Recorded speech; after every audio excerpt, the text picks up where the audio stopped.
বেশি প্রিয়। জিলহজের প্রথম দশকের যত গুরুত্ব কোরআন হাদিসে এবং সালাফে সালেহিনের আমলের মধ্যে বর্ণিত হয়েছে, আমাদের সমাজে এই 10টা দিনের ইবাদতের ব্যাপারে মানুষের অবহেলা যেন ততটাই চরমে। ইসলাম জিলহজের প্রথম 10 দিনের যত গুরুত্ব, যত তাৎপর্য বর্ণনা করেছে, এর ছিটে ফোটাও আমাদের সমাজে সচরাচর চোখে পড়ে না।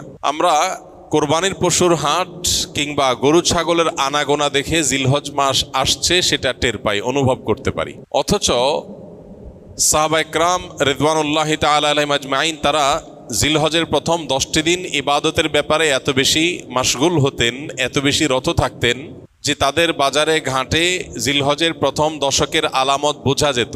সাহাবী আবু হুরায়রা রাদিয়াল্লাহু তাআলা আনহু এবং কোন সাহাবী জিলহজের প্রথম দশক এলে বাজারে যেতেন শুধুই তাকবীর পাঠের উদ্দেশ্যে, কোনো কেনা বেচার উদ্দেশ্যে না।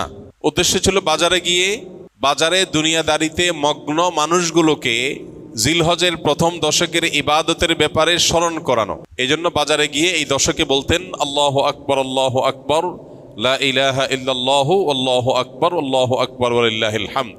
এই যে তাকবীর, তাহমিদ, তাহলিল, আল্লাহর একত্ববাদ, আল্লাহর বড়ত্ব এবং প্রশংসা জ্ঞাপন করা, এটা এই দশকের অন্যতম গুরুত্বপূর্ণ একটা আমল। এই আমল করবার জন্য সাহাবীদের কেউ কেউ বাজারে গিয়ে একটু সরবে বলতেন, যাতে করে তার শুনে শুনে অন্যরাও বলতে পারে। মিডল ইস্টের কোন দেশের কোন এলাকাতে একটি চমৎকার দৃশ্য জিলহজের প্রথম 10 দিন উপলক্ষে দেখা যায়। সেটা হলো বিভিন্ন বাসাবাড়ির গেইটে, গ্যারেজে, বিভিন্ন সুপার শপ, শপিং মল, ছোট বড় দোকান ইত্যাদিতে ছোট্ট একটা ডিভাইস সেট করে সেখানে তাকবীরের অডিও অনবরত চালু করে রাখা হয়। মৃদু ভলিউমে হালকা আওয়াজে যে তাকবীরের ধ্বনি চালানো হয়, এটার উদ্দেশ্য পথচারী বা আশপাশ দিয়ে যারা যাবে তাদের জন্য স্মরণ হয় যে এই দশকে নবী আলাইহিস সালাম নির্দেশ করেছেন ফাকসিরু ফীহিন্না মিনাত তাকবীরি ওয়াত তাহলিলি ওয়াত তাহমিদ। এই দিনগুলো যখন আসবে এবং তাকবীরের তাশরিকের আইয়ামে তাশরিকে যে দিনগুলো আছে সেগুলোতেও আল্লাহর একত্ববাদের বর্ণনা লা ইলাহা ইল্লাল্লাহ বলার মাধ্যমে, আল্লাহর বড়ত্বের বর্ণনা আল্লাহু আকবার বলার মাধ্যমে, আল্লাহর প্রশংসার জ্ঞাপন আলহামদুলিল্লাহ বলার মাধ্যমে বেশি বেশি যেন করি আমরা। নবীজি নির্দেশ করেছেন তোমরা এই দিনগুলোতে বেশি বেশি লা ইলাহা ইল্লাল্লাহ, আল্লাহু আকবার, আলহামদুলিল্লাহ এগুলো পাঠ করবে। এই জন্য ভাইরা আমার, আমাদের কর্তব্য হলো জিলহজের প্রথম দশকের ইবাদত, এর তাৎপর্য, এর আমল, এর গুরুত্ব, এর মাহাত্ম্য এ সম্পর্কে সমাজে জানাশোনা যেন বাড়ে, সচেতনতা যেন বাড়ে। এই হারিয়ে যাওয়া বা অনেকটাই মানুষের আমল থেকে সরে যাওয়া, ছুটে যাওয়া এই বিষয়টাকে যেন পুনরায় জিন্দা করা যায়, এই জন্য আমাদের ভূমিকা রাখা দরকার। আমরা যদি প্রত্যেকটা মানুষ যার যার জায়গা থেকে সিদ্ধান্ত গ্রহণ করি যে জিলহজের প্রথম দশক উপলক্ষে কোরআন এবং হাদিসের আলোকে যে করণীয়গুলো আছে এগুলো একজন ইমানদার হিসাবে আমি আমল করব, আরও 2-4-5 জন মানুষকে আমি অ্যাওয়্যার করব, সচেতন করব, ইনশাআল্লাহ অনেকটা হারিয়ে যাওয়া এই আমলগুলো নতুন করে পুনরায় জিন্দা হবে, জীবিত হবে। চেষ্টা করা যাবে তো ইনশাআল্লাহ? প্রিয় ভাইরা আমার, আমাদের মধ্যে কেউ যদি বাজারে যায়, চায়ের দোকানে যায় এবং যে একটু যদি জোরে আল্লাহু আকবার, আল্লাহু আকবার, লা ইলাহা ইল্লাল্লাহু, আল্লাহু আকবার, আল্লাহু আকবার ওয়ালিল্লাহিল হামদ, তাকবীর, তাহমিদ, তাহলিল যদি পাঠ করে, কোনো কাজ নাই, কোনো কারণ নাই, চায়ের দোকানের আড্ডার মধ্যে গিয়ে একটু উচ্চস্বরে তাকবীর পাঠ করেছে কেউ, তাহলে সমাজের মানুষ সেটাকে নেগেটিভলি দেখবে, মনে করবে লোকটার মাথায় সমস্যা কিনা, হঠাৎ করে তাকবীর কেন বলল। অর্থাৎ এই পরিমাণ গাফলতিতে আমরা নিমজ্জিত হয়ে গেছি যে আল্লাহর জিকিরটা আমাদের কাছে অস্বাভাবিক আর গাফলতিটা স্বাভাবিক হয়ে গেছে। এই পরিস্থিতি থেকে উম্মতকে বাঁচাবার জন্য আমরা একটু চেষ্টা করতে পারি না ইনশাআল্লাহ? স্কিলের ভাইরা যারা আছেন, বিশেষ করে ছুটি হয়ে যাবে, বাড়িতে যাবেন, ঘরে যখন একটু প্রবেশ করবেন, ঘরের লোকজন বিভিন্ন কাজে আছে, একটু মৃদু ভলিউমে, ডিস্টার্ব করার মতো আওয়াজে না, একটু মৃদু ভলিউমে আপনি যদি তাকবীর বলে ওঠেন, হয়তো আরেকজনের স্মরণ হবে ইনশাআল্লাহ। আমরা এখানেও যে কয়দিন আসি, আমরা বাহির থেকে এসে রুমে প্রবেশ করলাম বা কয়েকজনের মধ্যে প্রবেশ করলাম, তখন যদি একটু সরবে পড়ি এই উদ্দেশ্যে যাতে করে অন্যের স্মরণ হয়, তাহলে হয়তো আমলটা জিন্দা হবে। জিলহজের প্রথম দশক উপলক্ষে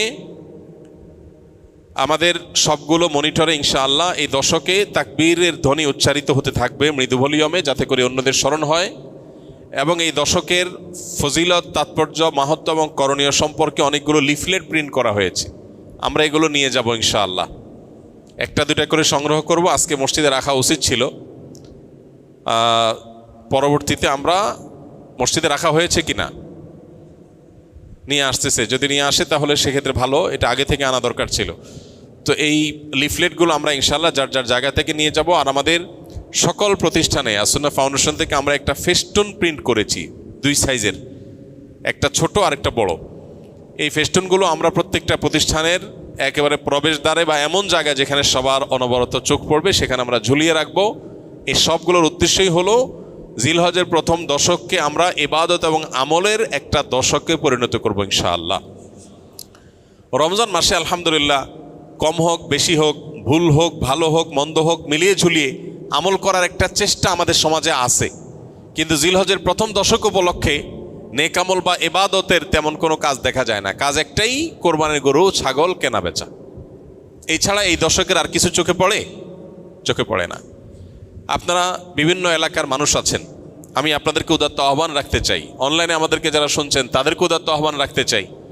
অনেক কোরবানির গরু ছাগলের হাটে মাইক লাগানো হয় নানান ঘোষণা, অ্যানাউন্সমেন্ট ইত্যাদি করার জন্য। আমি লক্ষ্য করেছি খুবই দুর্ভাগ্যজনকভাবে যে কোরবানির পশু কেনা বেচার হাটের অর্থনৈতিক সুফল বিপুল পরিমাণে, আর্থসামাজিক উপকারিতা অনেক বেশি, এটাকে ঘিরে হাজার হাজার লক্ষ লক্ষ মানুষের জীবিকার ব্যবস্থা হয়।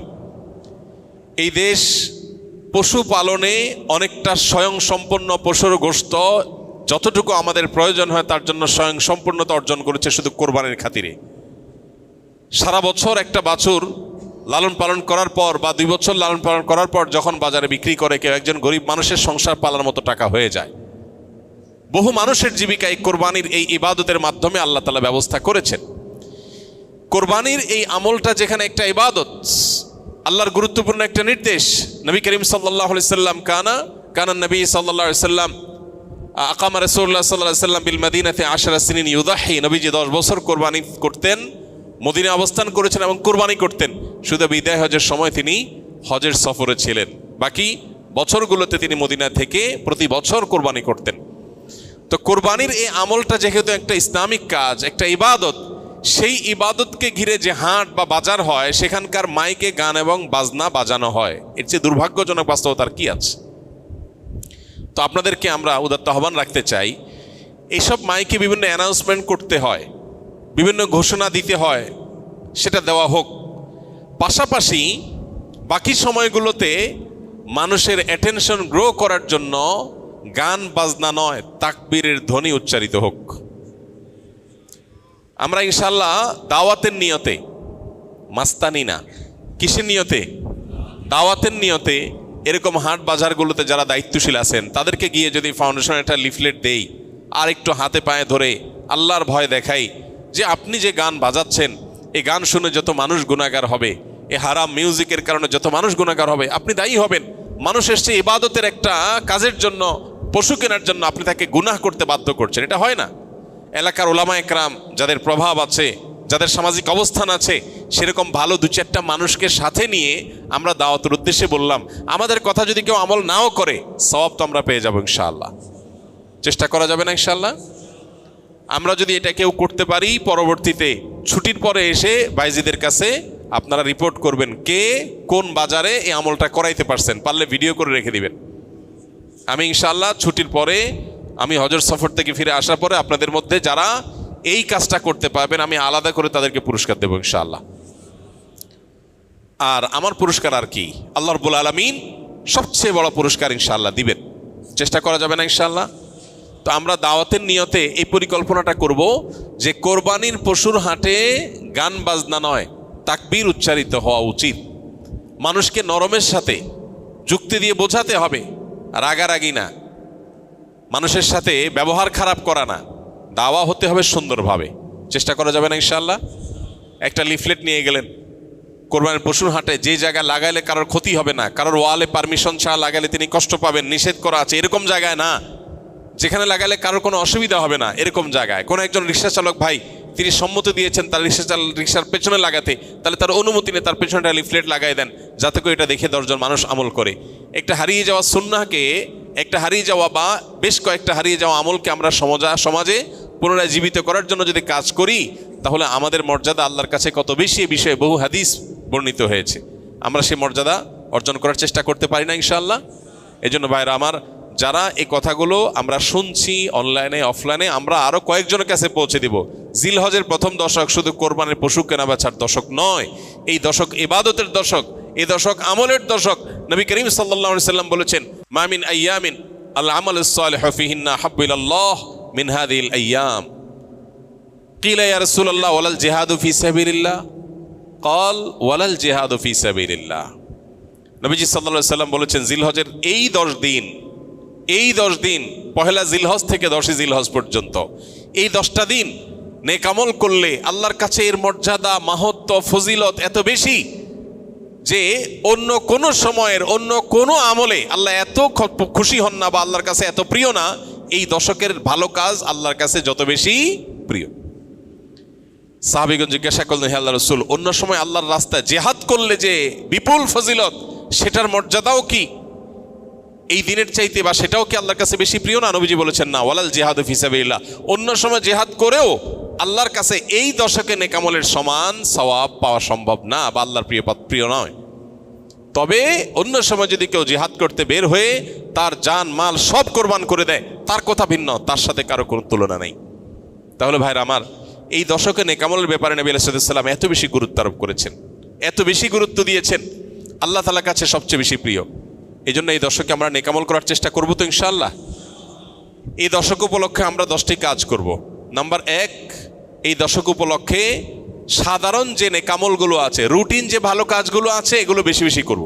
কারণ এই যে মাত্র যে হাদিসটা শুনলাম যে এই দশকের ভালো কাজ আল্লাহর কাছে সবচেয়ে বেশি প্রিয়, অতএব আল্লাহর কাছে যেহেতু সবচেয়ে বেশি প্রিয়, রমজানের পরে, রমজান তো মাস হিসাবে সবচেয়ে সেরা, দিন হিসাবে সবচেয়ে সেরা এই দশক, এই দশকের আমল যেহেতু আল্লাহর কাছে বেশি প্রিয়, অতএব এই দশকে যে কোনো ভালো কাজ, 5 ওয়াক্ত নামাজ পুরুষরা জামাতের সাথে তাকবীরুল্লাহর সাথে যতটা গুরুত্বের সাথে সম্ভব পড়ব, আর মহিলারা সময় মতো যথাসম্ভব উত্তম উপায়ে আমরা নামাজ পড়ব। এর বাইরে নফল নামাজগুলো পড়ার চেষ্টা করবো, ইশরাক তাহাজ্জুদের চেষ্টা করবো ইনশাআল্লাহ। যত নফল আমল করা যায়, ফরজ আমলগুলোর ইহতিমাম বা গুরুত্ব আরোপ করা যায় সেগুলো করব। 1, নেক আমল করা বেশি বেশি, কোরআন তেলাওয়াত, জিকির, আজকার সবগুলো। নাম্বার 2, যত রকম গুনাহ এবং পাপের কাজ আছে এগুলো সারা বছরই নিষিদ্ধ, হারাম তো সারা বছরই হারাম। যে আমল, যে কাজ গুনাহ, সেটা সারা বছর করাটাই গুনাহ, কিন্তু এই দশকে করাটা বিশেষভাবে নিষিদ্ধ এবং এই দশকে করাটা বিশেষভাবে জঘন্য। কারণ যে দশকে আল্লাহর কাছে নেক আমল করা প্রিয়, সে দশকে আপনি বদামল করলেন, সেটা আরো জঘন্য হবে না? তো এই জন্য এমনিতেই সম্মানিত 4 মাস সম্পর্কে আল্লাহ রাব্বুল আলামিন বলেছেন, ফালা তাজলিমু ফিহিন্না আনফুসাকুম। এই দশক, এই মাসগুলোতে তোমরা নিজেদের প্রতি অবিচার করো না। এই জন্য জিলহজের প্রথম দশক সম্মানিত 10 মাস, 4 মাসেরও অংশ, আবার মর্যাদাপূর্ণ দশক, আল্লাহর কাছে সবচেয়ে প্রিয় নেক আমলের জন্য। অতএব সেই দশকে আমরা গুনাহ থেকে, পাপের কাজ থেকে বেঁচে থাকার ব্যাপারে বিশেষভাবে যত্নশীল থাকবো ইনশাআল্লাহ। যে আমলে, যে বদামলের সাথে আমরা জড়িত, যে গুনাহের সাথে জড়িত, এই দশকে সেটাতে বেঁচে থাকার চেষ্টা করব। মোবাইলে, সোশ্যাল মিডিয়াতে, ফেসবুকে, হোয়াটসঅ্যাপে, ইউটিউবে কোনো হারাম জিনিস দেখবো না, শুনবো না এবং হারাম কাজ করবো না ইনশাআল্লাহ। নাম্বার 3, বেশি বেশি আল্লাহর জিকির করা।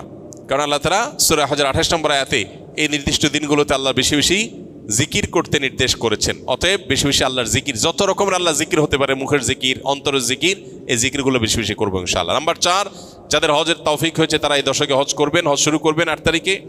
আর নাম্বার 5, যাদের কোরবানির তৌফিক আছে তারাও কোরবানি করবেন, কারণ মান ওয়াজাদা সাআতান লিআন ইউযাহি ওয়া লাম ইউযাহি ফালা ইয়াকরাবান্না মুসাল্লানা। যার কোরবানি করার সামর্থ্য আছে অথচ কোরবানি করলো না, নবী সাল্লাল্লাহু আলাইহি ওয়াসাল্লাম সতর্ক করেছেন, হাদিসে সতর্ক বাণী এসেছে, সেই জন্য মুসলমানদের ঈদগাহে না আসে। এই জন্য কোরবানি করা, এটা হলো 5ম আমল এই দশকের, যাদের তৌফিক আছে। 6 নম্বর আমল হলো, যারা কোরবানি করার সিদ্ধান্ত গ্রহণ করবেন তারা জিলহজের চাঁদ ওঠার পর থেকে নিয়ে ঈদের দিন কোরবানি করা পর্যন্ত এই সময়ের মধ্যে মাথার চুল, গোঁফ, হাত পায়ের নখ এবং শরীরের অবাঞ্ছিত পশম ইত্যাদি এগুলো কাটা থেকে বিরত থাকবেন এই 10 দিন। অর্থাৎ এগুলো চাঁদ উঠার আগে আগে কেটে ফেলবেন। আর কাটবেন কখন? কোরবানির পরে। তাহলে চাঁদ ওঠা থেকে কোরবানি এই সময়ের মধ্যে চুল নখ ইত্যাদি কাটা থেকে বিরত থাকবেন কারা? যারা কোরবানি করার নিয়ত করেছেন। যদিও এখানে কোরবানি যারা করার নিয়ত করেন নাই, যারা কোরবানি করার নিয়ত করেন নাই সে মানুষগুলোর জন্য এই আমলের কথা অনেক উলামা একরাম বলেন এবং উভয়টার সপক্ষেই কম বেশি দলিল এবং যুক্তি আছে। 7 নম্বর আমল হলো বেশি বেশি তাকবীর তাহমিদ তাহলিল পড়া, যেটা মাত্র বললাম। উঠতে বসতে চলতে ফিরতে বাজারে ঘাটে ঘর বাড়িতে সব জায়গাতে আল্লাহু আকবার আল্লাহু আকবার লা ইলাহা ইল্লাল্লাহু আল্লাহু আকবার ওয়ালিল্লাহিল হামদ বেশি বেশি উচ্চারণ করা।